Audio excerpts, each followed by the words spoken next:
Nota do tradutor.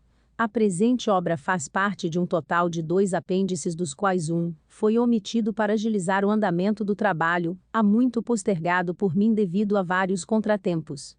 Desde já minhas sinceras desculpas pelas falhas de tradução e falta de uma edição mais elaborada. Em algumas ocasiões, o ouvinte irá se deparar com a expressão censurado devido às omissões dos nomes originais pelo governo americano, para proteger as partes envolvidas nos documentos secretos. Fim da nota. Apêndice 2. Documentos MK-Ultra, que comprovam o controle remoto da mente de um indivíduo. As páginas a seguir, que você pode ver com exclusividade mundial, correspondem aos arquivos desclassificados pela CIA no subprojeto MK-Ultra, conhecido inicialmente como Bluebird e posteriormente como Artichoke, no qual estudo sobre o uso de hipnose e drogas para assumir o controle da vontade de um indivíduo, chegando mesmo a determinar se uma pessoa nesse estado poderia cometer um crime sem estar ciente disso. Estamos diante da prova irrefutável da existência de MK-Ultra assassins, como daqueles que cometeram os numerosos massacres dos últimos 40 anos nos Estados Unidos e assassinatos seletivos, como o de Robert Kennedy ou John Lennon, e tentativas como a de Ronald Reagan. À luz desta evidência irrefutável, este autor considera imperativo que a comunidade de psiquiatras e psicólogos, bem como o corpo judicial, tomem consciência desta evidência, pois o ônus da culpa por alguns crimes recairia, não sobre o perpetrador material, mas sobre as pessoas que o administram à distância. Se você quiser conhecer os documentos na íntegra, acesse no Google. CIA Artichoke Files. Documento número 1. Em 15 de agosto de 1977, o inventário do material de arquivo do Escritório de Segurança da agência foi revisado, e a existência de 18 caixas de documentos mantidas em arquivos sob a legenda Projeto Artichoke foi revelada. Verificou-se ainda que, ao contrário do material armazenado no Centro de Registros Aposentado da agência, também localizado em XXX, os acervos do Escritório de Segurança dentro dos arquivos não podem ser recuperados por meio do sistema de índice primário do Escritório de Segurança. Assim, esses registros não foram encontrados durante as investigações do Congresso e Rockefeller de 1975/1976. As 18 caixas foram imediatamente levadas à sede para revisão e determinação de quais registros existentes e houver, pertencentes ao projeto Artichoke Bluebird, que não haviam sido fornecidos anteriormente à Comissão Rockefeller, ou aos comitês do Congresso durante suas investigações sobre a pesquisa da agência e experimentação de drogas. A revisão foi agora substancialmente concluída e reflete aproximadamente 4 metros lineares de 18 caixas recuperadas dos arquivos. O restante do material nas embalagens não pertence a esses 2 projetos, ou a qualquer outra vertente de pesquisa e experimentação de medicamentos da agência. A revisão dos materiais recém-descobertos não revelou nenhuma informação que pudesse contradizer ou alterar o escopo daquela informação fornecida anteriormente aos órgãos de investigação.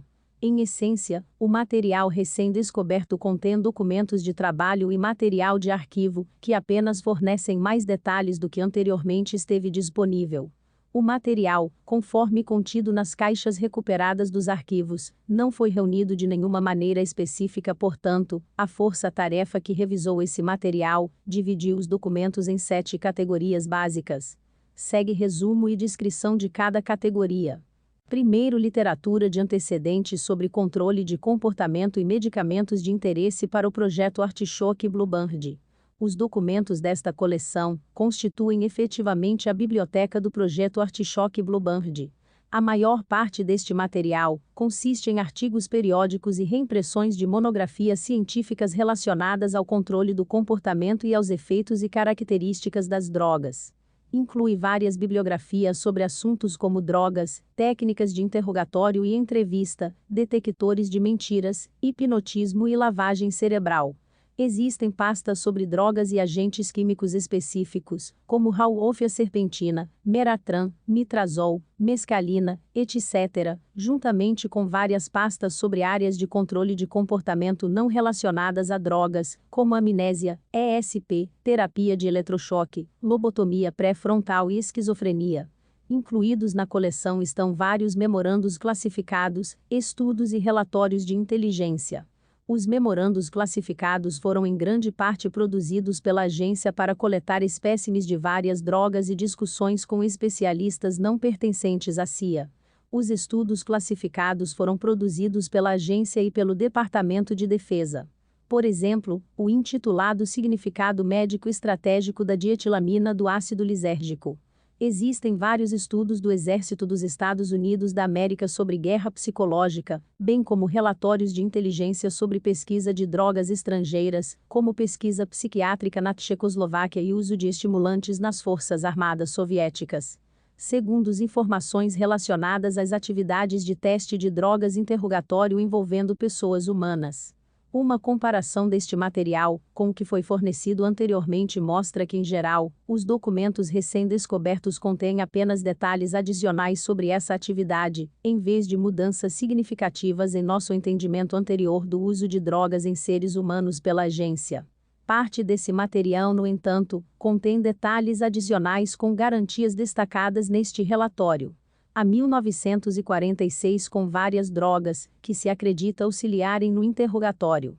A informação refere-se a vários experimentos em aproximadamente 88 cidadãos americanos inteligentes usando drogas como benzedrina, cafeína, escopolamina, álcool e acetato de tetrahidrocannabindio. Um memorando da OSS de junho de 1943 refere-se a vários experimentos com voluntários militares dos Estados Unidos da América usando mescalina, cannabis, indicia e acetato de tetrahidrocannabindio. Este memorando também menciona um teste involuntário em 1943 em um notório gangster de Nova York por um dos pesquisadores do OSS. Terceiro, hipnose. Outra categoria do material recém-descoberto é uma coleção de arquivos, filmes e fitas sobre hipnotismo. O material indica um forte interesse, mas pouco ou nenhum uso operacional desse meio. Muito material de referência foi estudado e analisado, várias autoridades foram consultadas e vários funcionários da agência foram treinados na arte do hipnotismo. Um programa de teste e experimentação de hipnose foi conduzido entre 1951 e 1954 usando funcionários voluntários da agência como participantes. Um relatório provisório em 1954 sobre esses testes afirma que os testes não eram de complexidade suficiente nem conduzidos sob as condições perigosas necessárias para garantir reivindicações extravagantes para uso operacional. Entretanto, havia fortes indícios do potencial do hipnotismo como auxílio ofensivo e defensivo. Há também indicações de pesquisa e experimentação em indução disfarçada de hipnose por meios mecânicos, por exemplo, polígrafo, audiômetro, eletrocardiograma, etc. Quarto, planejamento, administração, orçamento, materiais. Esta coleção é composta por materiais que fornecem informações sobre o planejamento, organização e gestão da Artichoke Bluebird. Os dados orçamentários são muito escassos, consistindo no orçamento inicial proposto de $65.515, a tabela de organização para a equipe de pesquisa técnica, TRS, para 1952, e o orçamento proposto para o ano fiscal de 1953. TRS, também conhecido como Unidade B, aparentemente era responsável pela pesquisa e operações do Bluebird, e tinha uma tabela de organização de 4 em 1952, e recebeu aprovação para uma tabela de organização de 6 em 1953. O projeto parece ter começado no início de 1950. O nome do projeto foi alterado de Bluebird para Artichoke em agosto de 1951.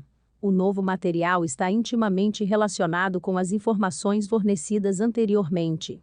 O projeto recebeu orientação pelo menos de meados de 1951 até 1953 do Comitê Bluebird Artichoke, que em vários momentos foi representado pelo Office of Scientific Intelligence, OSI, Office of Special Operations, Office of Policy Coordination, Inspection and Security Office, INSO, a equipe de serviços técnicos e o escritório de serviços médicos. O projeto estava inicialmente sob o conhecimento da OSI, mas a responsabilidade foi transferida para a INSO em outubro de 1952. Ao contrário do MK-Ultra, não parece que grandes somas foram gastas em pesquisas externas. Existem vários documentos propondo vários projetos de pesquisa externos, mas não há indicação de que tenham sido aprovados. Parece que o pessoal do projeto, em vez da pesquisa patrocinada, dependia da obtenção dos resultados da pesquisa, para ser patrocinada por outros. Quinto, pessoal. Esta coleção consiste em 2 caixas de arquivos de personalidade de indivíduos, que foram de interesse do projeto Bluebird Artichoke, muitos dos quais foram posteriormente de interesse do projeto MK Ultra. Há um total de 357 pastas nesta coleção. Muitos outros nomes de indivíduos de interesse do Bluebird Artichoke estão contidos nas pastas individuais, bem como aparecem ao longo de toda a coleção de material recém-encontrado. Em geral, esses indivíduos são médicos, psiquiatras, químicos e hipnotizadores que estavam trabalhando, ou eram reconhecidos como especialistas em áreas de interesse do Bluebird Artichoke. Também estão incluídos funcionários de outras agências do governo dos Estados Unidos da América, como o NIH, FDA e as Forças Armadas dos Estados Unidos da América. A revisão deste material está apenas parcialmente completa e o número total de nomes que aparecem ao longo deste material não foi determinado.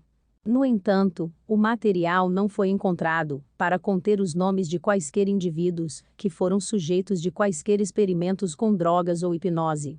Até o momento, a revisão estabeleceu que enquanto esses indivíduos estavam fazendo um trabalho de interesse para Bluebird Artichoke, é impossível determinar a partir do material de uma variedade de filmes de 35 mm contendo instantâneos e microfilmes de documentos. Os documentos são relatórios sobre o LSD químico e guerra psicológica.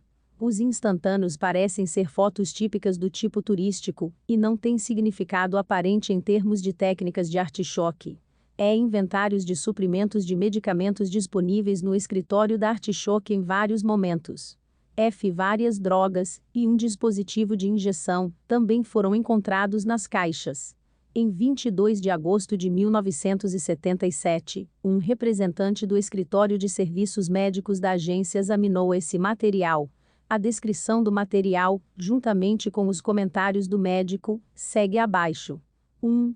Dispositivo automático de autoinjeção semelhante ao usado pelos militares para autoinjeção de atropina, para neutralizar o gás nervoso.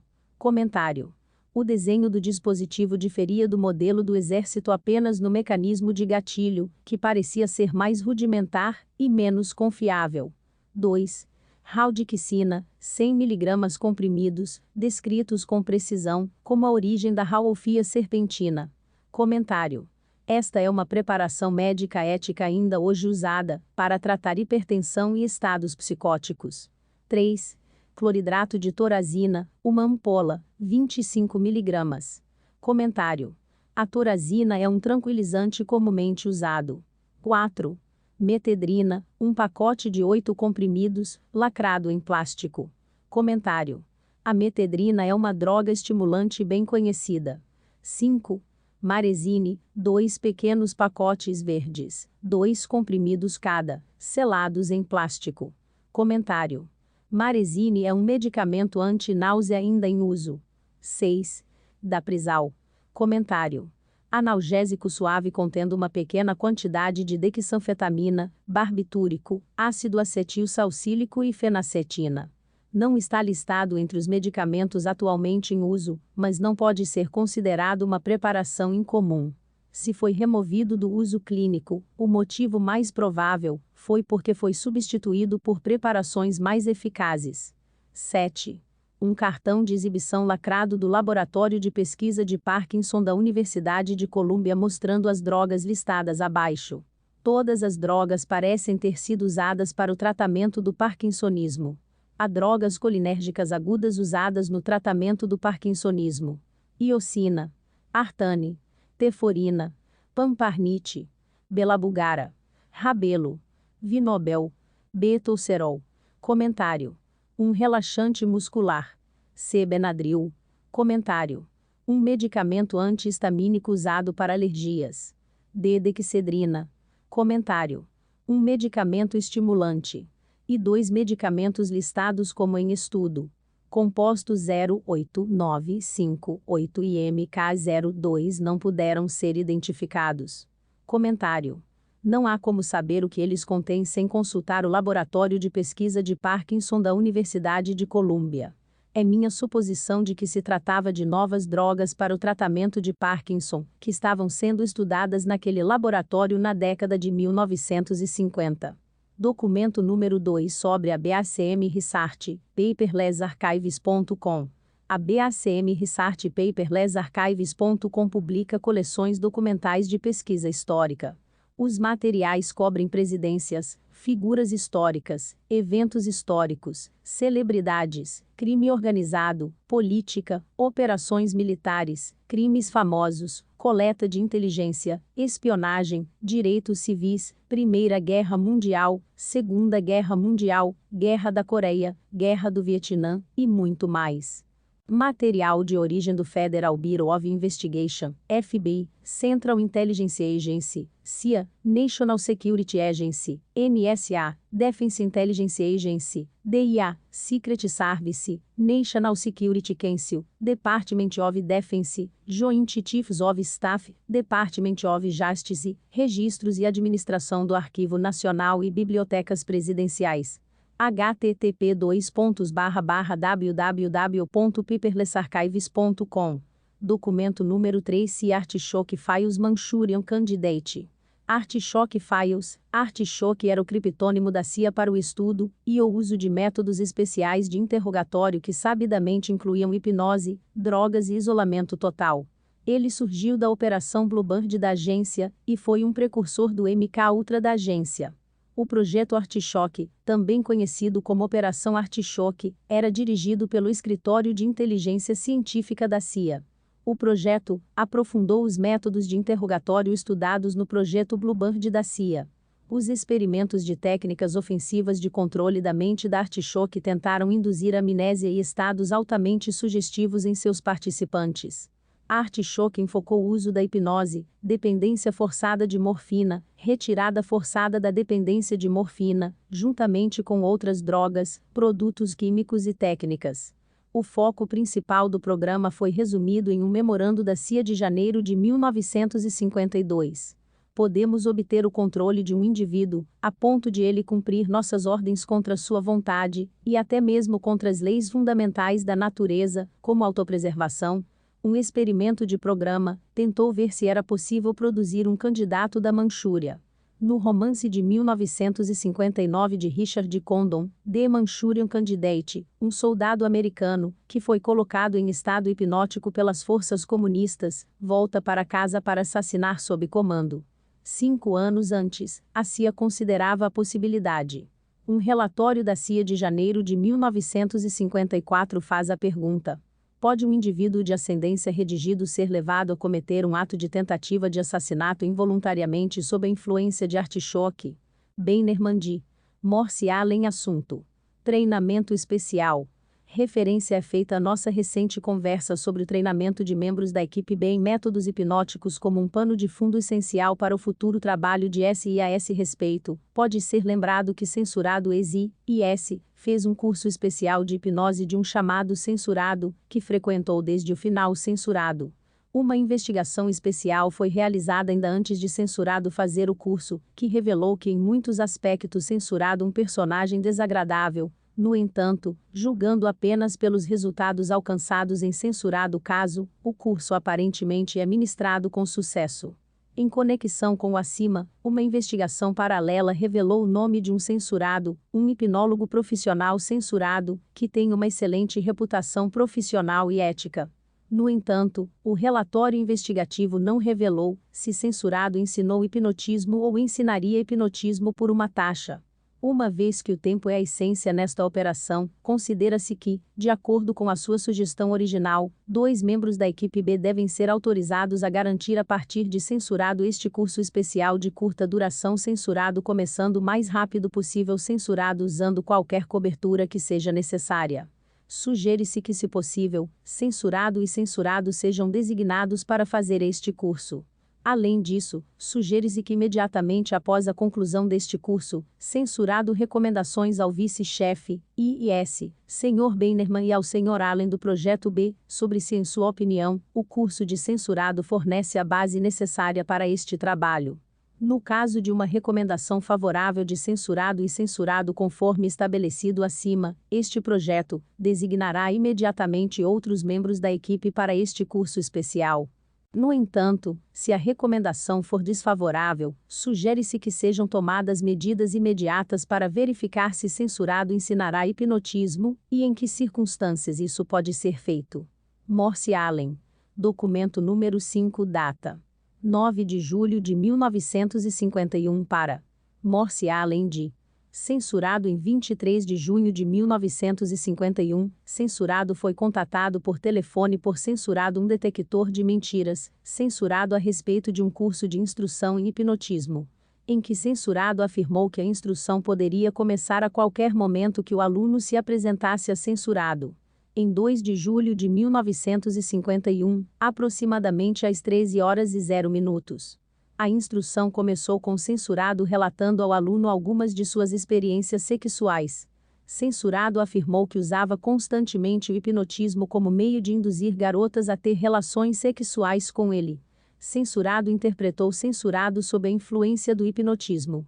Censurado afirmou que primeiro as colocou em transe hipnótico e então sugeriu a elas que ele era seu marido e que elas desejavam ter relações sexuais com ele. Censurado afirmou ainda que muitas vezes ao ir para casa censurado, usava a sugestão hipnótica para que uma garota se virasse para falar com ele e sugerisse relações sexuais com ele, e que como resultado dessas sugestões induzidas por ele, ele passou aproximadamente 5 noites por semana fora de casa praticando relações sexuais. Censurado alegou que durante a Segunda Guerra Mundial ele havia trabalhado para censurado, caracterizado por censurado, como uma organização secreta de inteligência que não tinha permissão para revelar as palavras que as iniciais representavam. Seu trabalho para censurado consistia em hipnotizar sujeitos e fazê-los memorizar material detalhado sob a influência do hipnotismo. Depois que o sujeito era acordado, ele iria para algum outro lugar e lá seria re-hipnotizado e repetiria textualmente o material que havia memorizado, enquanto estava anteriormente sob a influência do hipnotismo. Censurado afirmou que enquanto transportava mentalmente esta informação, o sujeito não poderia revelar nenhum material, pois devido à sugestão pós-hipnótica, ele o havia esquecido completamente até ser re-hipnotizado. Censurado afirmou que censurado, e um ex-aluno de censurado, era consideravelmente avançado na projeção de pensamento por hipnotismo. Censurado poderia fazer com que um sujeito em transe hipnótico lesse um livro fechado a uma distância considerável. Censurado afirmou que cerca de 1 em cada 20 indivíduos tem clarividência suficiente para ser capaz de fazer projeção de pensamento. No último dia do período de estágio, censurado apresentou o aluno a um homem que aguardava uma consulta com o censurado. O aluno foi apresentado como um hipnotizador especialista que desejava fazer uma experiência com o homem. O aluno da época hipnotizou o homem e sugeriu que ele não sentiria dor. O aluno então sugeriu que ficaria surdo por 2 minutos depois de acordar. Quando o homem acordou, não ouviu nada, e para testar a falsidade, o 3 pontos. Documento número 6. Para censurado via censurado assunto. Pesquisa especial, Bluebird I. Problema geral. Nos últimos meses, Bluebird tem se esforçado para determinar por pesquisa, estudo, instrução e alguma prática que valor, se houver, pode ser derivado das técnicas C e H quando aplicadas à guerra e a problemas específicos da agência. Esses problemas amplos, usando técnicas conhecidas de C e H, podem ser classificados da seguinte forma. As informações precisas podem ser obtidas de indivíduos dispostos e não dispostos. B. O pessoal da agência, ou pessoas de interesse desta agência, pode ser condicionado a impedir que qualquer poder externo obtenha informações deles por qualquer meio conhecido. C. Podemos obter o controle das atividades futuras, físicas e mentais, de qualquer indivíduo, disposto ou não, pela aplicação das técnicas C e H. D. Podemos impedir que qualquer poder externo obtenha o controle de atividades futuras, físicas e mentais, do pessoal da agência por qualquer meio conhecido.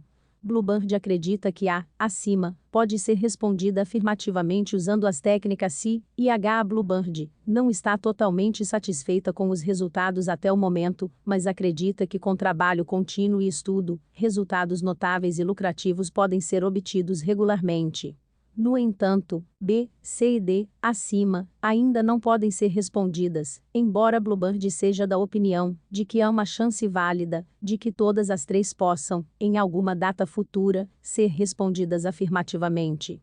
Esta opinião é apoiada geralmente por numerosos indivíduos com conhecimento destas técnicas e por muita literatura e inteligência neste campo.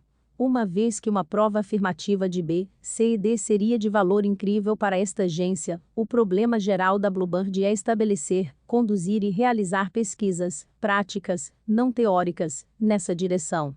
Apresentamos a seguir uma proposta específica destinada a alcançar nossos fins, o mais rápido possível e com o máximo de segurança. Segundo, censurado através dos canais internos da agência, Bluebird recebeu o nome de censurado, um indivíduo de origem censurado, e não um cidadão dos Estados Unidos, que recebeu certa autorização de segurança operacional. Censurado foi relatado por ter feito um trabalho considerável em si, e ter um histórico geral incomum e interessante. Censurado também foi relatado como sendo confiável, um conhecido anticomunista. Em vista do exposto, e sob as instruções do diretor do ISS, censurado foi levado para uma área segura perto do quartel-general e entrevistado, interrogado e observado pelo Bluebird em 19, 20 e 21 de fevereiro de 1951. A personalidade de censurado, habilidade, inteligência, sinceridade e aparente preocupação com a segurança eram impressionantes. Os oficiais do Bluebird não conseguiram encontrar nenhuma indicação de desvio ou interesses pró-soviéticos durante essas observações. As aparentes fraquezas óbvias de censurado eram apenas sua origem estrangeira e cidadania não americana. Segundo censurado, ele nasceu incensurado. Censurado discutiu em vários momentos seu trabalho e interesse pelas técnicas C e H. Ele alegou que a maior parte de seu trabalho atual estava dentro das linhas de hipoterapia, que envolve sugestão pós-H, mas admitiu que sua experiência com drogas, gases, etc., em conjunto com C e H era um tanto limitada, embora ele estivesse familiarizado com muito da literatura estadunidense e estrangeira nesses campos. Censurado admitiu que desde que esteve nos Estados Unidos da América, induziu condições H em pelo menos várias centenas de indivíduos, homens e mulheres, em todas as faixas etárias. Censurado demonstrou com sucesso alguns de seus métodos operacionais perante os oficiais B nos dias 19, 20 e 21. Para registro, censurado foi informado sobre os aspectos de segurança do trabalho B e advertido contra toda e qualquer discussão externa sobre esses assuntos. Censurado assinou o contrato de sigilo padrão. Terceiro, propostas gerais. Com base em censurado capacidade aparente, cobertura relativamente simples e fácil, histórico, personalidade e interesse, propõe-se que censurado seja empregado diretamente ou contratado pela ISS para o propósito específico de se envolver em pesquisa guiada, testes e experimentação ao longo das linhas C e H sob a direção geral do diretor da ISS e sob a direção imediata de B. Quarto, propostas específicas. Propõe-se que censurado seja levado à sede imediatamente e formalmente entrevistado por censurado, entrevista para incluir a base dos arranjos, cobertura, localizações, locações, salário, fundos operacionais e garantia de PHS. B. É proposto que censurado receba um exame de polígrafo completo e detalhado por censurado sobre o material preparado por censurado. C. Propõe-se que imediatamente uma investigação de campo completa seja iniciada em censurado, para incluir a verificação de todos os nomes, lugares, esquadrões, etc., mencionados por ele, alta prioridade. D. Propõe-se que imediatamente após censurado receber autorização de segurança completa, ele seja totalmente informado, receba todos os fundos necessários, e seja instruído a iniciar pesquisas e testes de acordo com as linhas definidas em 5, abaixo. Propõe-se que após um período mínimo de tempo para permitir a censurado plena oportunidade de tornar-se operacional satisfatoriamente, os oficiais B e estagiários, sob cobertura adequada, participem e ajudem com a pesquisa e teste para fins de treinamento e experiência. Quinto Bluebird, problemas específicos. A seguir são apresentados problemas específicos, que só podem ser resolvidos por meio de experimentos, testes e pesquisas conforme proposto nos parágrafos acima. Esses não são, em nenhum sentido, todos os problemas que B está considerando, mas são meramente típicos e apontam a necessidade de pesquisa prática. 1. Podemos condicionar os funcionários da agência pós-H, ou pessoas de interesse desta agência, a impedi-los de fornecer informações a qualquer fonte não autorizada ou de cometer qualquer ato em nome de um inimigo estrangeiro ou doméstico. 2. Podemos, em questão de 1 hora, 2 horas, 1 dia, etc., induzir uma condição H em um sujeito relutante a tal ponto que ele realizará um ato em nosso benefício. Longo alcance. 3. Podemos criar pelo controle pós-H uma ação contrária aos princípios morais básicos de um indivíduo. 4. Poderíamos agarrar um sujeito e no espaço de 1 ou 2 horas pelo controle pós-H fazer com que ele derrube um avião, destrua um trem, etc. Atividade curta e imediata. 5. Podemos, pelas técnicas C e H, forçar um sujeito, querendo ou não, a viajar longas distâncias, cometer atos específicos e retornar para nós ou trazer documentos ou materiais. Uma pessoa agindo sob controle pós-H pode viajar longas distâncias com sucesso. 6. Podemos usar C e H para combater a fadiga, produzir esforço mental extremo. 7. Podemos garantir amnésia total em todas e quaisquer condições. 8. Podemos alterar a personalidade de uma pessoa? Quanto tempo vai aguentar? 9. Podemos projetar testes para determinar se um agente inimigo foi ou não condicionado por C e H ou qualquer outro método. 10. Podemos detectar C e H pelo uso de C e H, regressão. 11. Podemos fazer um sujeito condicionado revelar por C e H especificamente como eles foram condicionados, drogas, tortura, fadiga, pressão de reféns, técnicas. 12. Podemos conceber um sistema para transformar súditos relutantes em agentes voluntários e então transferir esse controle para agentes de agência não treinados no campo pelo uso de códigos ou sinais de identificação ou credenciais. 13. Por quanto tempo podemos sustentar uma sugestão pós-H sem ajuda de reforço? 14.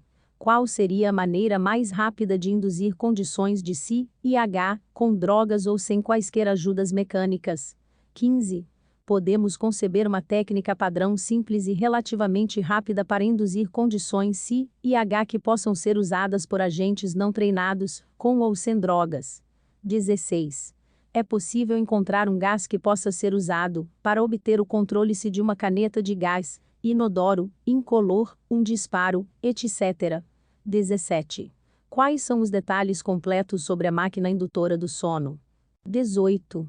Como sódio A, ou P ou qualquer outro agente indutor do sono pode ser melhor escondido em um item normal, ou comum, como doces, cigarros, bebidas alcoólicas, vinho, café, chá, cerveja, chiclete, água, comprimidos de aspirina, remédios comuns, coca, pasta de dente. 19. Qual a eficácia da técnica da artéria carótida? Pode ser usado enquanto o sujeito está inconsciente? É mais rápido que outras técnicas? 20. Podemos, usando CIH, extrair fórmulas complicadas de cientistas, engenheiros, etc., se quisermos. Podemos extrair detalhes de posições de armas, campos de pouso, fábricas, minas. 21. Podemos, enquanto um sujeito está sob controle de CIH, mostrar-lhe um mapa e fazer com que ele aponte itens específicos, locais, etc. no mapa. Podemos também fazer com que ele faça desenhos detalhados, esboços, planos. Algum dos itens acima poderia ser feito em condições de campo e em um espaço de tempo muito curto. Documento número 7. Possível falibilidade do teste do polígrafo em indivíduos em estados pós-hipnóticos. A fonte é censurado de uma proeminente clínica psiquiátrica e fundação de pesquisa. Muitos novos métodos de psicognose e psicoterapia foram desenvolvidos sob a fonte censurado. A fonte enviou anteriormente um relatório intitulado Censurado. 1. P. Com base em seu conhecimento de hipnologia, você acha que seria possível induzir um estado pós-hipnótico em um sujeito de tal forma que suas reações ao teste do polígrafo seriam significativamente alteradas? R. Minha opinião improvisada é que isso seria bem possível. É claro que seria muito simples realizar experimentos que decidissem definitivamente esta questão de uma forma ou de outra, mas partindo do pressuposto de que tais experimentos ainda não foram realizados, gostaria de comentar brevemente sobre as possibilidades a serem consideradas. Pelo que entendi, o polígrafo mede as reações físicas inconscientes aos estímulos dos distúrbios mentais causados por mentiras deliberadas. Portanto, parece possível que um sujeito possa evitar essas reações se for interrogado em estado pós-hipnótico e, assim, estabelecer sua inocência para alguns atos ou associações incriminatórias. Isso pode ser feito pela indução de amnésia pós-hipnótica para os episódios incriminadores e pela substituição de uma situação de álibi pelo estabelecimento de falsas lembranças. Em outras palavras, o sujeito estaria convencido de que estava falando a verdade, e não teria os distúrbios psicossomáticos necessários para uma reação do polígrafo. Além disso, a amnésia completa do próprio hipnotismo pode ser efetuada e uma defesa eficaz pode ser estabelecida contra a re-hipnotização por outro hipnotizador. Além disso, as reações do sujeito a outras perguntas usadas para testar a poligrafabilidade de um sujeito provavelmente seriam normais. 2. Nota do colecionador. Além dos comentários relatados acima, a fonte sugeriu e forneceu material de referência que ele sentiu que poderia fornecer algumas informações básicas sobre este assunto. Uma breve revisão de parte desta literatura foi realizada pelo colecionador e os comentários listados abaixo, embora muitas vezes apoiem as opiniões da fonte, não são de forma alguma diretamente atribuíveis a ela, nem volumes recentes de psicológica ou abstrata, abstracts, depois de 1950, revelaram nenhum artigo descrevendo experimentos envolvendo comportamento pós-hipnótico em relação à máquina de polígrafo.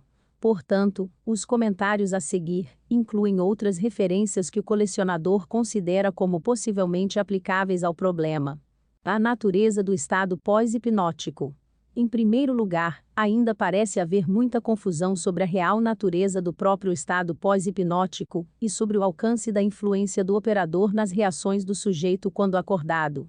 Essas perguntas foram citadas por Henry Gilze, da Universidade de Long Island, que aponta que eles interpretaram os investigadores por muitos anos e não receberam clareza na interpretação.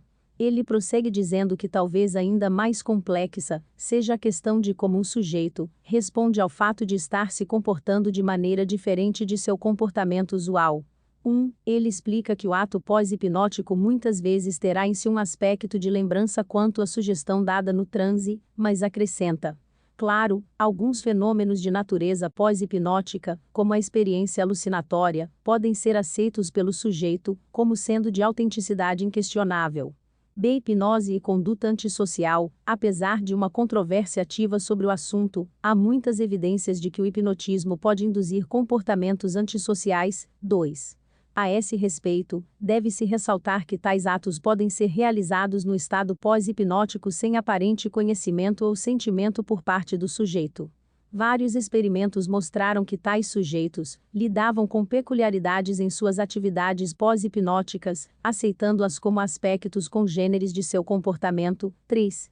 Tal aceitação do ato antissocial de mentir pode muito bem impedir quaisquer reações físicas que seriam mensuráveis pelo polígrafo. Em experimentos com a produção hipnótica e pós-hipnótica de comportamento antissocial, os experimentadores frequentemente fazem tentativas para quebrar o estado induzido de amnésia pós-hipnótica vários dias após o ato ou atos antissociais experimentais terem sido cometidos pelo sujeito. As acusações trazidas nesses interrogatórios costumam despertar indignação ou descrença aparentemente justa por parte do sujeito culpado. Em um desses experimentos, uma jovem foi induzida sob hipnose a roubar dinheiro do bolso do casaco de um estranho depois de acordar de seu transe. 4. Ela teve amnésia pós-hipnose para a origem da compulsão. Ela roubou o dólar e depois gastou. Quando confrontada com os fatos vários dias depois, ela não acreditou. Com base em suas reações, a pesquisadora relatou o seguinte: esses comentários foram incluídos para indicar as dificuldades que um interrogador encontraria ao tentar arrancar uma confissão de um criminoso hipnótico. As maneiras da senhorita A não traíram a mais sutil evidência ou consciência de culpa. Não posso dizer, é claro, qual poderia ter sido sua reação a um detector de mentiras ou a métodos de terceiro grau. Posteriormente, este sujeito foi novamente hipnotizado e sua amnésia para o incidente removida. A senhorita A foi então questionada se ela achava que poderia ser induzida em hipnose a cometer crimes mais sérios, como roubar papéis importantes do governo se ela fosse uma secretária em Washington. Ela disse: sim, acho que sim.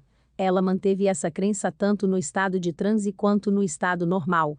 C. Treinamento e teste, caso a compulsão pós-hipnótica fosse utilizada na tentativa de contornar a detecção de mentiras, o controle necessariamente completo sobre o comportamento pós-hipnótico de um sujeito exigiria um período de treinamento e testes intensivos. Os participantes variam amplamente na hipnosibilidade. Em outras palavras, uma pessoa pode mostrar pouca resistência inicial à indução do transe, mas o operador pode descobrir que mostraria muito mais resistência à criação de ilusão, ou a um ou mais dos critérios padrão, para medir a profundidade da hipnose. Tais critérios incluem 1. Analgesia hipnótica para estímulos dolorosos. 2. Alucinações olfativas mistas. 3. Controle de regressão de idade. 4. Amnésia pós-hipnótica. 5. Capacidade de realizar sugestões e a rápida indução de transe através de um sinal pós-hipnótico não relacionado.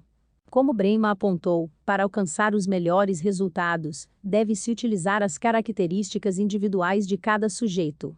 6. Por meio da experimentação do paciente com sugestões tortuosas usadas para contornar os pontos de resistência, uma hipnose muito profunda geralmente pode ser obtida em um sujeito voluntário. Deve então ser possível prever os efeitos que a própria personalidade peculiar do sujeito e as características de hipnotização terão no estado pós-hipnótico. O objetivo final do treinamento seria a criação de um estado de hipnotização pelo qual o operador poderia induzir rapidamente um estado pós-hipnótico, em que o sujeito não teria conhecimento consciente ou memória de suas atividades ou conexões incriminadoras. Além do objetivo acima, também seria possível induzir no sujeito uma facilidade para a auto-hipnose. Leslie M. Lecron, de Los Angeles, afirmou que é difícil hipnotizar a si mesmo profundamente, a menos que uma sugestão pós-hipnótica tenha sido dada durante a hipnose hetero-induzida no sentido de que a pessoa pode depois hipnotizar a si mesma. 7. D. Detecção do estado pós-hipnótico pelo polígrafo. No que diz respeito às detecções do polígrafo do próprio estado pós-hipnótico, isso parece improvável à luz dos resultados negativos e inconclusivos dos experimentos conduzidos por True Stephenson, que correlacionaram eletroencefalograma, pulso e reflexos plantares em hipnose com regressão de idade e estados emocionais induzidos. 8. 1. Gilze, Henry. Post-Hypnotic Behavior and Personality, volume 1, número 3, novembro 1951, página 232. 2. Estabrooks, G.H., The Possible Antisocial Use of Hypnotism, Personality, volume 1, número 3, novembro 1951, páginas 294 a 299. 3. Gilze, obra citada, página 236. 4. Brenman, Margaret, Experiments in the Hypnotic Production, for Antisocial and Self-Injurious Behavior, Personality, volume 3, número 1, fevereiro 42, página 50-51. 5. True, Robert H. Stephenson, Charles W., Experiments Controlled Experiments Correlating Electroencephalogram, Pulse Implanta Reflexes, with Hypnotic Aid Regression in Induced Emotional States, Personality, volume 1, número 3, novembro 51, página 293.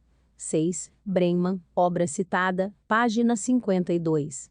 7. Lecron, Leslie M., A Study of the Hypnotizability of Hypnotists, Personality, volume 1, número 3, novembro 51, página 301. 8. True Stephenson, obra citada, páginas 252 a 262. Documento número 8, que quase todo controle hipnótico pode ser detectado e quebrado se houver tempo suficiente e uma abordagem psicológica cuidadosa. P. O álcool auxilia na obtenção de hipnose em um sujeito? R. Não acredito que ajude. Existem muitos outros auxílios mais importantes para a hipnose do que uma ou duas bebidas sociais. A primeira delas, acredito, seria a ansiedade, outra seria o medo, a terceira poderia ser a exaustão. No entanto, em muitos casos, o álcool torna os indivíduos mais flexíveis, e nesse sentido, pode ter alguns resultados. P. Você tem algum material que você acha que pode ser do meu interesse nesse sentido? R. Sim. Como você sabe, um indivíduo que foi hipnotizado é um excelente mensageiro. Ele pode receber mensagens sob hipnose que ele próprio não conhece e apenas um indivíduo, que conhece o código, pode receber esta mensagem deste mensageiro. Mesmo supondo que o controle pós-hipnótico possa ser quebrado ou o indivíduo hipnotizado, ele ainda pode ser protegido talvez da seguinte forma. Uma pessoa pode ser regredida a uma determinada hora e data e então receber a mensagem, e a menos que a pessoa que subsequentemente obteve o controle do sujeito o regrida para a data correta e hora marcada, não conseguirá receber a mensagem. Ainda mais seguro seria levar o indivíduo adiante. Se ele passasse de 30 para 35 anos de idade em uma determinada data e hora, e então recebesse a mensagem, a menos que o indivíduo pudesse adivinhar a idade, a hora e a data no futuro, ele não poderia obter a mensagem. Na minha opinião, o uso dessa técnica hipnótica é valioso do seu ponto de vista. Certo é que pelo controle hipnótico sobre um indivíduo, você pode extrair informações provavelmente melhor do que qualquer outra forma conhecida. Além disso, em bons assuntos, você pode criar amnésias completas que devem ser úteis. Além disso, como mencionei acima, acho que essa técnica pode ser usada em grande escala, como expliquei, tanto como fator moral quanto para fins de propaganda. Algumas pessoas no exército que conheço estão pensando nesses itens, mas se algum dia poderão ser vendidos no nível superior, não posso dizer. Acho que seria muito valioso. Tentarei, quando voltar de viagem, entrar em contato com vários indivíduos, psiquiatras e médicos que conheço, e sem discutir nenhum motivo, obter deles qualquer informação que possam ter sobre novos medicamentos ou técnicas. Não acredito que existam novas drogas, e não acredito que haja nada como as drogas maravilhosas que produzirão fala instantânea, quando administradas a um indivíduo. Acredito que nossas capacidades hipnóticas são tão boas quanto a censurado, e também acredito que eles não têm drogas maravilhosas ou quaisquer outras drogas que não conhecemos. A única coisa que eles têm é muito tempo e não se importam com as convenções normais. Para constar, censurado manifestou grande interesse neste tipo de trabalho, afirmando que, em sua opinião, há muito era negligenciado por nosso governo. Ele afirmou que contribuiria com tempo e esforço se fosse chamado a fazê-lo e se ofereceu para ajudar em qualquer caso, se fosse chamado. Morse Allen. Documento número 9 confidencial. Aprovado para publicação, data: junho de 2004, 4 de março de 1952 para chefe, divisão de contato, ramo científico 1. Livro publicado em Censurado por Censurado, Inc., intitulado Censurado por Censurado com censurado. Na página censurado contém o seguinte: hoje, todo censurado médico militar e censurado enfermeira é treinado em hipnotismo. Os censurados usaram o hipnotismo em uma extensão incrível na cura de casos de amnésia.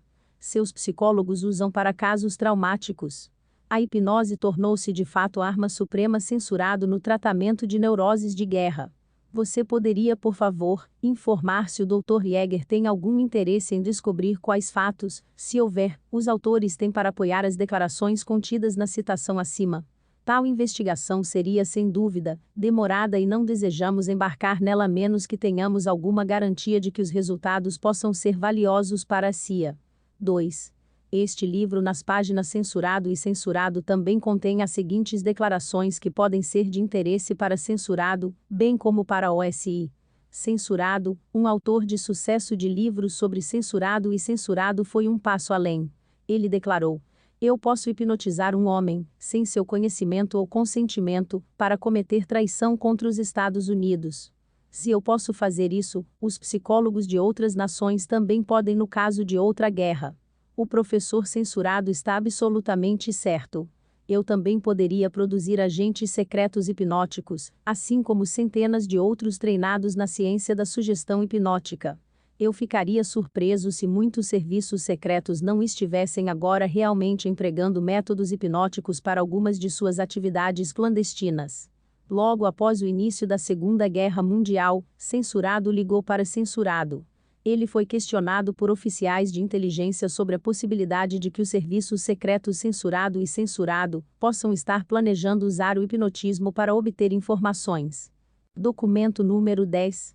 Office Memorandum, Governo dos Estados Unidos, data 25 março 52 para censurado assunto.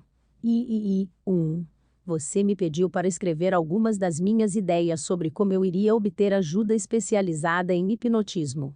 Acima de tudo, eu confiaria em psicólogos experimentais comprovados que têm os pés no chão neste assunto e que fizeram muitos trabalhos de pesquisa sobre hipnotismo. 2. A série mais extensa e cuidadosa de experimentos sobre hipnotismo foi realizada por censurado durante um período de 10 anos. Começou a trabalhar ainda na censurado, e terminou os estudos depois de se transferir para censurado. Seu livro, intitulado Censurado, é um clássico de pesquisa cuidadosamente documentado que é uma leitura obrigatória para qualquer pessoa que professe estar mesmo seriamente interessada no assunto. Infelizmente, Censurado não está mais interessado em hipnotismo e, além disso, tornou-se bastante debilitado, mas seus 2 principais assistentes de pesquisa ainda são ativos em psicologia e seriam particularmente valiosos como consultores em um projeto de pesquisa sobre hipnotismo. Eles são Censurado 3. Censurado antes dele se tornar um psicólogo. Ele é um cientista extremamente competente, de mente aberta e não dogmático. Atualmente, ele atua como censurado. Ele tem muita experiência em pesquisa, psicologia experimental, clínica e empresarial. Eu certamente confiaria em seu julgamento sobre qualquer problema relacionado a hipnotismo ou drogas. Uma indicação de sua escrita e pensamento pode ser obtida em um artigo recente intitulado Censurado 4. Censurado. Acredito que mais de censurado manteve um interesse ativo no hipnotismo desde seus dias de pesquisa com censurado, é o inventor de um teste de sugestionabilidade, que recebeu ênfase considerável no livro Censurado. O teste foi utilizado por outros experimentadores, que publicaram sobre ele na literatura. Documento número 11. Artichoke 1. A equipe Artichoke visitou Censurado no período de 8 de janeiro a 15 de janeiro de 1954. O objetivo da visita foi avaliar um problema hipotético, nomeadamente: pode um indivíduo de descendência *** ser obrigado a desempenhar um ato de tentativa de assassinato involuntariamente sob a influência de artichoque? 2. Problema. A. Os elementos essenciais do problema são os seguintes. 1. Como um mecanismo de gatilho para um projeto maior, foi proposto que um indivíduo de descendência ***, aproximadamente 35 anos, bem educado, proficiente em inglês e bem estabelecido socialmente e politicamente no governo ***, ser induzido sob artichoque a praticar um ato, involuntariamente, de tentativa de assassinato contra um proeminente político ***, ou, se necessário, contra um funcionário americano. O sujeito estava anteriormente censurado, mas desde então rescindiu e agora é empregado do governo ***. De acordo com todas as informações disponíveis, o sujeito não ofereceria mais cooperação com o censurado. O acesso ao sujeito seria extremamente limitado, provavelmente limitado a um único encontro social. Como o sujeito é um bebedor inveterado, foi proposto que o indivíduo poderia ser subrepeticiamente drogado por meio de um coquetel alcoólico em uma festa social, artichoque aplicada e o sujeito induzido a realizar o ato de tentativa de assassinato em algum momento posterior. Tudo o que foi dito acima deveria ser realizado em uma reunião social involuntária e descontrolada. Depois que o ato de tentativa de assassinato foi executado, presumiu-se que o sujeito seria levado sob custódia pelo governo ***, e assim, eliminado. Além de garantias pessoais por censurado de segurança envolvendo. Documento número 12. A aplicação militar do hipnotismo. 22 de junho de 1954 para censurado de Censurado. Escolhi 2 aplicações práticas de muitas para ilustrar minha proposta. 1. A salvaguarda das mensagens confiadas aos correios. Em hipnose profunda, o sujeito, militar ou civil, pode receber uma mensagem a ser entregue ao coronel X em Berlim. O sujeito pode então ser enviado a Berlim em qualquer tarefa perfeitamente rotineira. A mensagem estará perfeitamente segura e será entregue à pessoa adequada porque, a. O sujeito não terá nenhuma memória no estado de vigília quanto à natureza e conteúdo da mensagem. B. Pode-se arranjar que o sujeito não tenha conhecimento de ter sido hipnotizado. C. Pode-se arranjar que ninguém além do Coronel X em Berlim possa hipnotizar o sujeito e recuperar a mensagem. Este mensageiro hipnótico, se posso usar a expressão, tem, em minha opinião, pelo menos duas vantagens bem definidas sobre o mensageiro comum. Primeiro, ele nunca, sob nenhuma circunstância, por um engano, divulgará a verdadeira natureza de sua missão pela simples razão de que ele não tem conhecimento consciente do que essa missão pode ser. Ele está apenas fazendo uma substituição de rotina, digamos, no gabinete do ajudante-geral. Esta será a sua história e a história em que ele acredita. Em segundo lugar, se por acaso ele for perseguido por meio de vazamento de informações de outras fontes, a mensagem está segura. Nenhuma quantidade de táticas de terceiro grau pode retirá-la, pois ele simplesmente não a tem em sua mente consciente. Mesmo que o inimigo suspeite do uso de hipnotismo, a mensagem ainda é segura, pois ninguém pode hipnotizá-lo, exceto este Coronel X em Berlim. Devo salientar que esta técnica pode ser demonstrada em condições experimentais onde você desejar, e quando desejar, permitindo um certo tempo para treinar os assuntos em questão. 2. Uma técnica específica de contra-espionagem, para ser usada contra agentes inimigos. Esse uso particular do hipnotismo seria mais complicado e mais difícil do que o caso bastante simples que descrevi nos parágrafos anteriores, mas é, asseguro-lhe, bastante prático. Eu pegarei vários homens, e estabelecerei neles através do uso do hipnotismo a condição de dupla personalidade. Conscientemente, eles serão comunistas ardentes, adesão fanática à linha do partido, prontos e ansiosos para se submeter a qualquer disciplina que o partido possa prescrever. Inconscientemente, eles serão americanos leais, assim como Grimm e determinados a frustrar os comunistas em cada curva da estrada. Esses homens também não terão conhecimento de nada que ocorra no estado hipnótico, não terão conhecimento de terem sido hipnotizados, e só podem ser hipnotizados por pessoas que o operador original possa escolher. Conscientemente, eles se associarão aos comunistas e aprenderão todos os planos da organização. Uma vez por mês, ou quando for conveniente, eles serão contatados por um membro de nosso departamento de inteligência, hipnotizados e como americanos leais, contarão o que sabem. Isso parece inacreditável, mas garanto que vai funcionar. Mais uma vez as vantagens. Seu contra-espião hipotético será colocado em uma situação muito difícil, chegando, na melhor das hipóteses, ao ostracismo social e, na pior, a um processo criminal. Ele não revelará seu verdadeiro papel pela simples razão de que não pode. Conscientemente, ele é comunista e em um momento de fraqueza, não admitirá a seus parentes ou amigos, que é tudo menos comunista. Novamente, se por algum vazamento ele for suspeito de ser um informante, seu verdadeiro papel está guardado com segurança, trancado no inconsciente e imune a todos os ataques externos. Eu, censurado, me considero uma autoridade nas aplicações teóricas do hipnotismo para a guerra e gostaria de apontar que é um assunto altamente especializado. O psicólogo ou mesmo o psiquiatra comum fica tão perdido aqui quanto o químico ou físico comum se fosse chamado a supervisionar um projeto muito especializado para o qual não teve nenhum treinamento específico.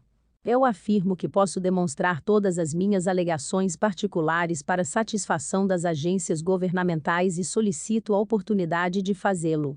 Para encerrar, gostaria de fazer uma observação muito significativa. A literatura russa é difícil de obter e evita cuidadosamente qualquer menção ao tópico em questão. Os artigos russos que consegui obter não deixam dúvida sobre o fato de que o russo é tão conversivo sobre o campo do hipnotismo quanto nós. Respeitosamente submetido, censurado documento número 13. Office Memorandum, Governo dos Estados Unidos, data 15 de julho, 1954 para chefe, equipe de pesquisa de segurança de chefe, filial técnica. Assunto: censurado 1. Eu examinei as propostas de censurado e sinto que eu deveria fazer os seguintes comentários. A ideia de um mensageiro que foi hipnotizado não é nova e estou absolutamente certo de que censurado não inventou essa ideia. Nós mesmos realizamos problemas muito mais complexos do que isso e em um sentido geral concordarei que é viável. No entanto, não há nenhuma prova de que a hipnose não possa ser quebrada por outro hipnotizador competente. Censurado sente que isso é possível, e todo o teste ainda não foi submetido a condições de campo reais, longas viagens, tempo, etc. B. No que diz respeito a táticas de terceiro grau, não sabemos ainda o que acontece com um indivíduo hipnotizado sob terceiro grau ou subjugado com produtos químicos de vários tipos. Se ele irá ou não divulgar material hipnótico ou indicar que possui o mesmo não foi determinado. Mais uma vez, este é um teste que esperamos realizar no futuro, como você sabe. C. A proposta de censurado, de que um sujeito não terá conhecimento de ter sido hipnotizado é discutível. Em relação a isso, ainda não estamos certos, mas possivelmente através do uso de produtos químicos sutis e/ou uma cobertura muito cuidadosa, pode ser feito. É concebível que possa ser realizado se o sujeito não fosse indevidamente suspeito, extremamente ingênuo ou muito estúpido, mas novamente este ponto é questionável. D. Proposta de censurado sobre o uso de indivíduos hipnotizados, pois os contrações também não são novos e é claro, discutimos isso muitas vezes.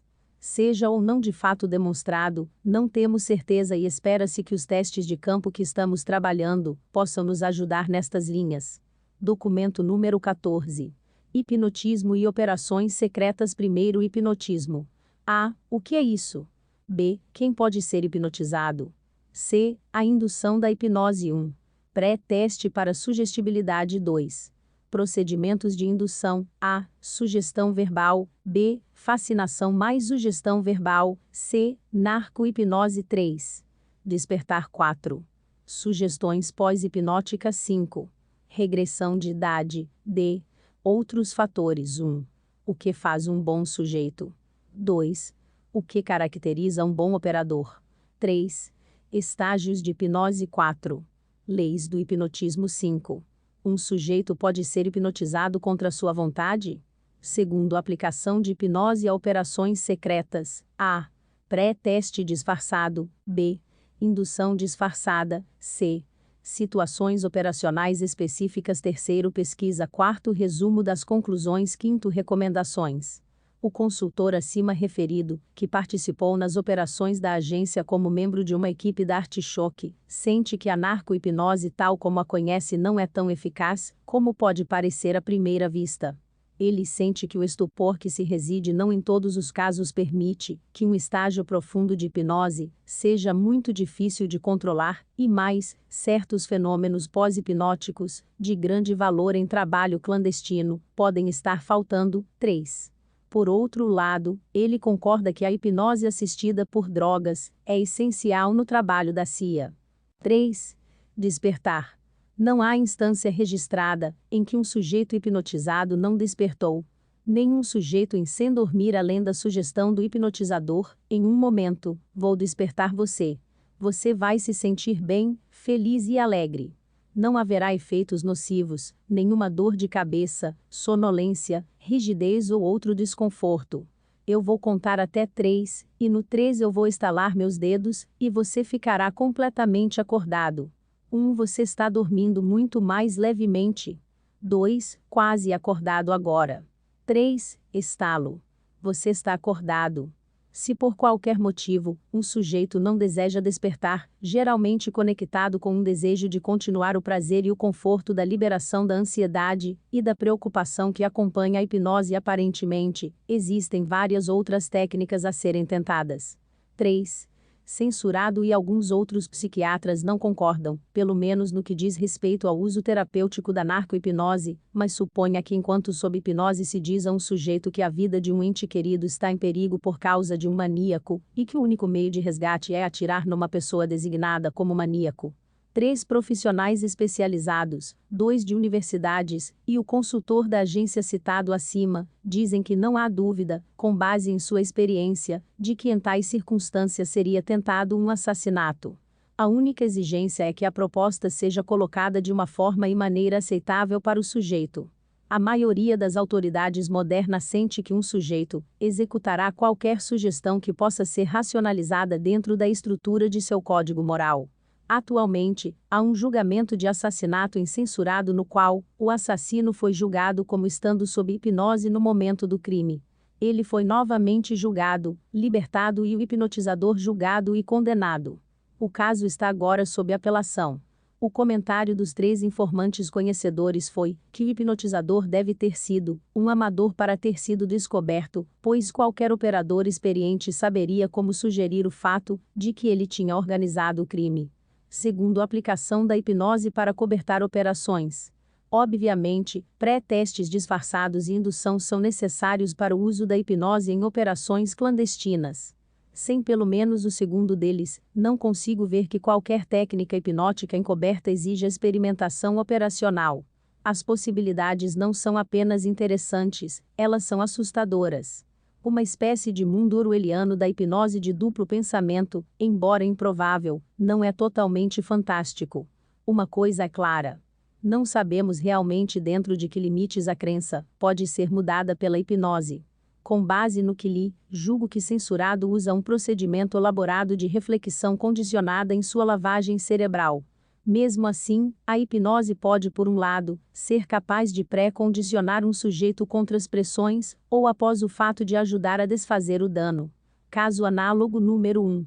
Um dos maiores experimentadores de laboratório dos Estados Unidos da América com hipnose em uma ocasião, 1939, converteu um ateu do campus em um crente devoto.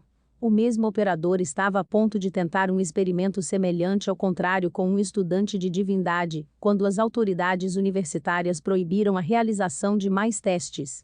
Antes da conversão à religião através da hipnose ter sido apagada por sugestões negativas, o sujeito havia dado durante mais de 2 semanas todos os sinais de ser um dedicado convertido religioso. Ele foi restaurado à sua incredulidade anterior.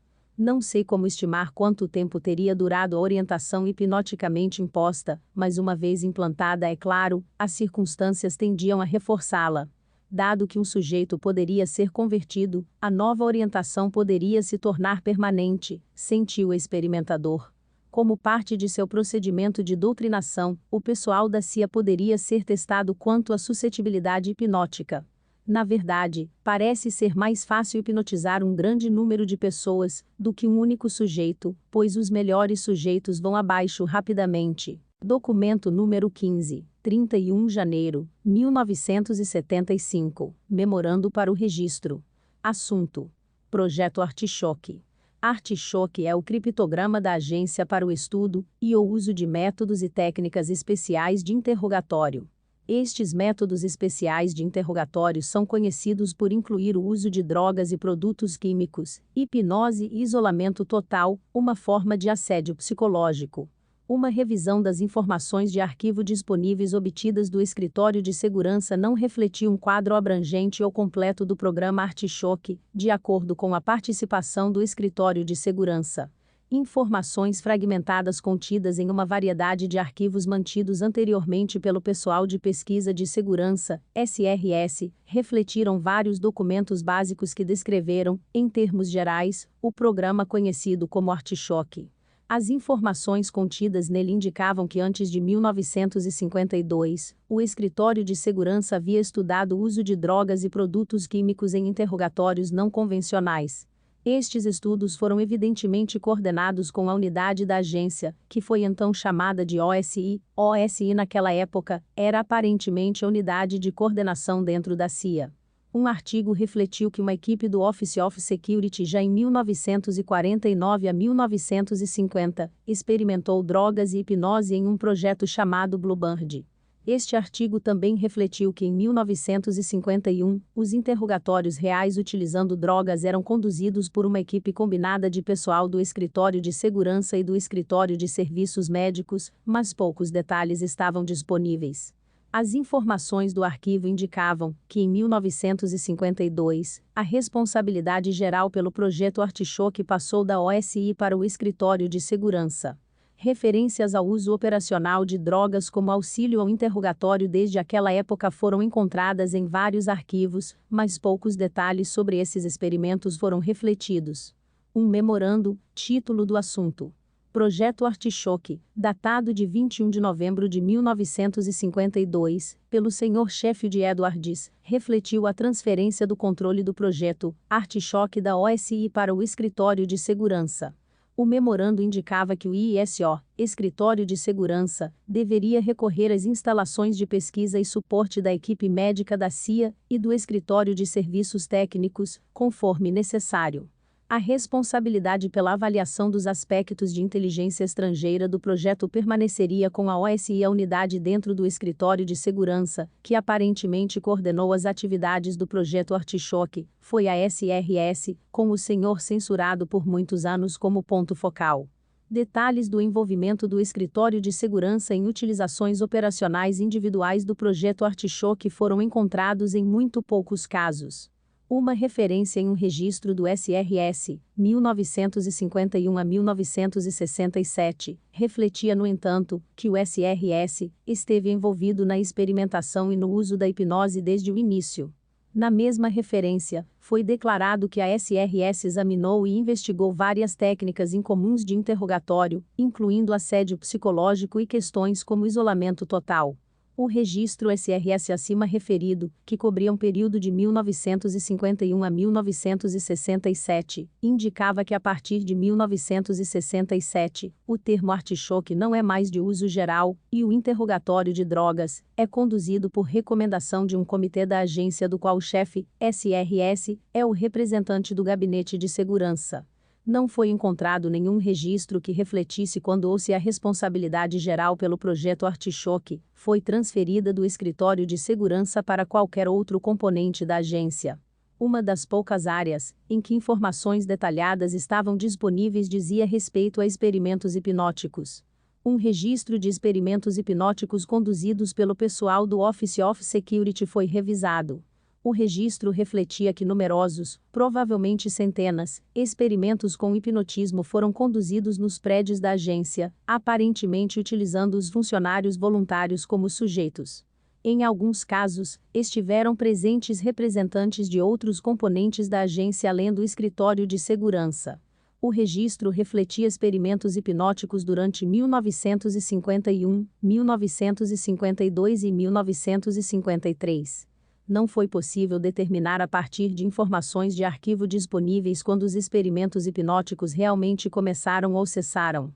Nenhum registro foi localizado que refletisse a hipnose utilizada como uma ferramenta operacional real no campo.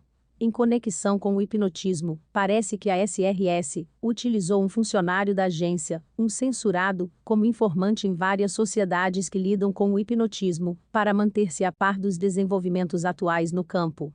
Poucas referências foram encontradas pertencentes à área de isolamento total como auxílio ao interrogatório. Um memorando referente a este assunto, datado de 21 de março de 1955, foi escrito pelo senhor censurado da SRS ao diretor de segurança. O artigo discutiu as técnicas de isolamento total como uma ferramenta operacional de potencial. Outro artigo, uma versão historizada, provavelmente escrita por um elemento do Departamento de Defesa, datado de 16 de março de 1955, refletia os resultados de experimentos de isolamento total em 6 voluntários, todos membros das Forças Armadas dos Estados Unidos. Nenhuma referência foi encontrada a quaisquer experimentos adicionais neste campo, nem foi encontrada qualquer referência que refletisse o uso real desta técnica em uma situação operacional. No que diz respeito à experimentação e ou utilização de várias drogas, foram localizadas referências a algumas instâncias, mas poucos detalhes estavam disponíveis, e ficou claro pelos arquivos que muitas das informações detalhadas provavelmente eram mantidas por outras unidades da agência que não o Gabinete de Segurança, ou seja, o Gabinete de Serviços Médicos e o Gabinete de Serviços Técnicos.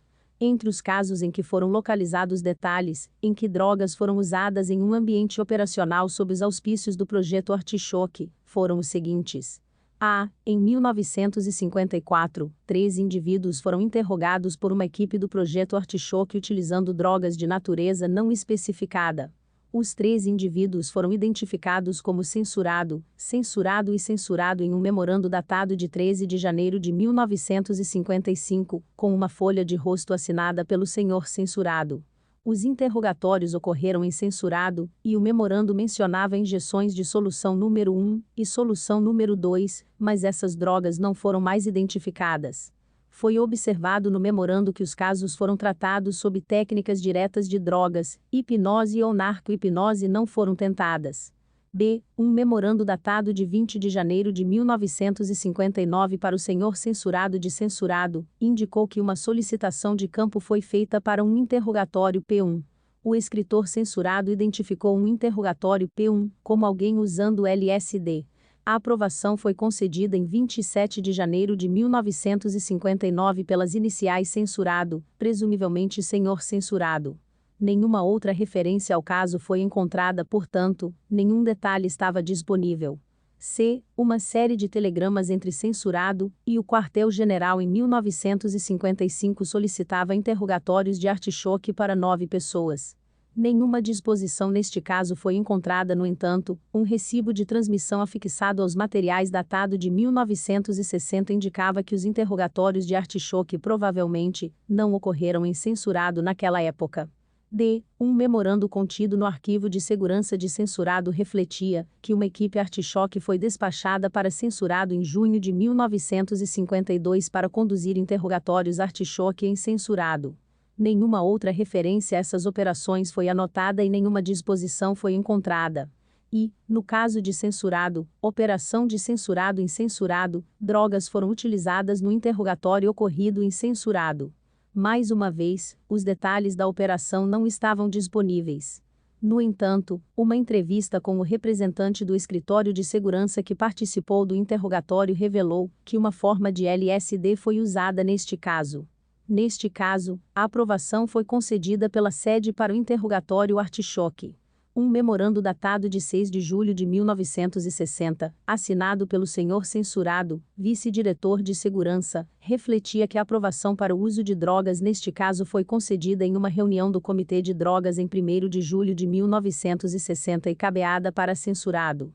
Conforme declarado anteriormente, poucos detalhes estavam disponíveis nas informações de arquivo sobre a condução de casos reais utilizando as técnicas do projeto Artichoque. Parece óbvio, no entanto, que os poucos casos mencionados acima foram apenas uma pequena parte da utilização real das técnicas de artichoque em campo. Por um lado, quase nenhuma informação estava disponível para o período anterior a 1952, de modo que os experimentos e operações do projeto Bluebird não foram anotados especificamente. Além disso, os relatórios anuais de realizações encontrados nos materiais de registro da SRS refletiram uma quantidade substancial de atividades na área do projeto Artichoque. A revisão de 1953 a 1954 afirmou em parte que a SRS havia despachado uma equipe Artichoque para localização permanente em uma área ultramarina. A revisão de 1954 a 1955 afirmou em parte que a SRS conduziu vários experimentos com artichoque e preparou e despachou uma equipe de artichoque para uma área no exterior para lidar com uma série de casos delicados. A revisão dos materiais de arquivo refletiu consistentemente que o escritório de segurança exerceu cautela na utilização de drogas sob o programa Artichoque.